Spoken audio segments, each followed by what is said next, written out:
We have only 14 days left before we hold the by-elections, and in this video I want to walk you through some of the underdogs that will very likely shock Kenyans in the same by-elections. And so with no further ado, let's get after it. Number one, let's start off with Kasipul. In Kasipul constituency, we have so many candidates, not to mention Ismail Omondi of NLP, Isaac Kichea Bok of Kenya Moja, and so on and so forth. But the digital favorite is the ODM candidate Boyd Were. You see, Boyd Were is a Serelak leader. He is the son of the slain Ongondo Were, so ODM just picked him as a way to console the family. Nothing more. But in regards to who the people want, the answer is simple. Philip Nahashon Aroko.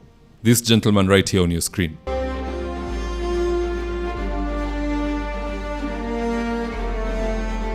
You see, Philip is liked by many because he's a straight shooter. He even told off Gladys Wanga about her poorly timed celebration at a time when one of his bodyguards had been killed. And guess what? Wanga was present. Just have a look at this clip and take note of Wanga's body language.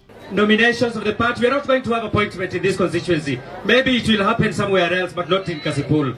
So we are urging our people that we must vote. Hakuna vita tuko na mtu. In this constituency, Madam Governor, Her Excellency, this is the constituency where we've had people being killed in political rallies. Our people have been killed, like today, they've killed one of our security. I must stand with them and I must defend them, no matter what happens. So we are asking the governor, together with authority, to pursue the matter. It cannot be a political mockery that we've lost somebody through political activity, then we come to celebrate. I'm not going to celebrate without mentioning that we've lost our party member, we've lost our security, and going forward, let us chart a way that is going to be helpful for the people of Kasipul. I think we all saw Wanga's body language. Hiyo attitude mbaya wapeleke huko. Ground inasema Philip Nahashon Aroko. Leaders don't want him, the people do. Let's see who carries the day and who has the vote. Number 2 is Baringo County, where Gideon Moi dropped out of the race because Ruto wants to make him the Deputy Prime Cabinet Secretary of Musalia Mudavadi. Now that leaves one major candidate, Kiprono Chemitei of UDA. For those who don't know Chemitei, here he is moments before Ruto met with Gideon.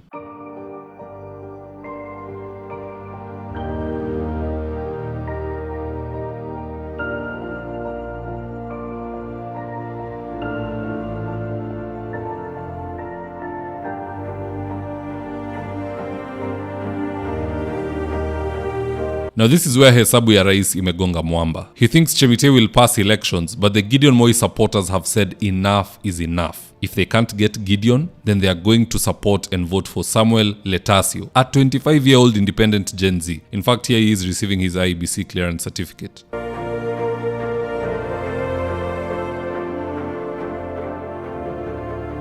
And here he is giving a speech. I'm sure I'm not so popular in Baringo, but I'm sure there are a lot of people who know me, but only that I've never shown myself. But I believe I am the right candidate with the right people around me. I know my party is prepared to be on this ground as soon as possible. We have been organizing everything is in place. And I believe that it's time now. Very soon, the Baringo people will realize that this race is not just two horses. It will be a horse between the old and the Generation Z, which are the youth.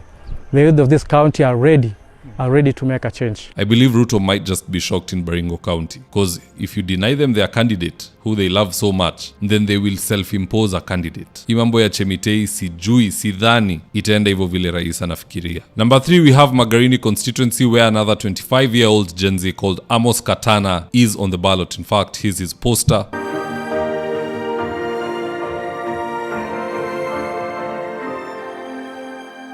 If at all Amos has a good manifesto, I believe he'll carry the day. Because the electorate is no longer the same. People nowadays are looking at issues, not your age. Because if you just elect people based on age alone, you must remember, someone like Atwoli was once a youth. Na kama reasoning ya mtu iko sawa akiwa mzee, hata akiwa kijana ilikuwa mbaya zaidi. Because you are supposed to age like fine wine. You become wiser and wiser. So youth alone is not enough for some people to be elected. There must be some evidence of brilliance. Look at Didi Nyoro. He's reasoning better than the current president. And he's just a mere MP. One day, one time, he can be trusted with the presidency. So age is not a factor. When you see these young leaders being endorsed by the electorate, it is not because of age. It is because they have shown some form of brilliance. So take note of Kasipul, take note of Baringo, take note of Magarini constituency. There could be a very serious upset in those 3 by-elections. But what say you guys? Do drop me your comments in the comment section below and I'll do my best to read them and to give you a response. And with that is today's ad of the day. If you're in need of electrical wiring, solar installation or electrical fittings such as strip lights, snake lights, downlighters or chandeliers, contact Engineer Wycliffe at 0707 476602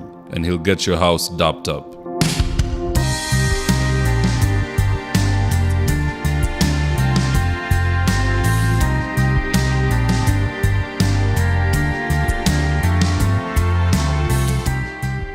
Now, if you're here for the first time, please go on and hit the subscribe button. And if you're watching for a different platform, just head on over to YouTube, search for David Wafula, hit the subscribe button. You're going to be getting a ton of content of this nature. If politics is something you're passionate about, this is definitely the one channel that you really, really need to subscribe to.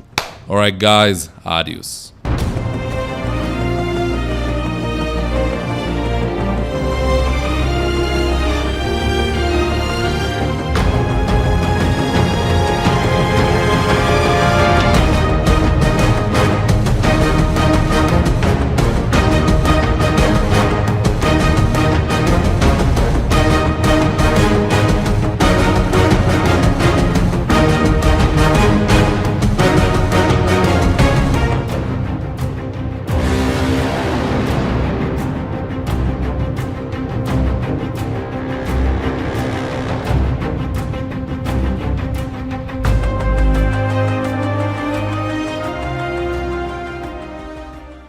Thank you for choosing David Wafula as your primary news platform.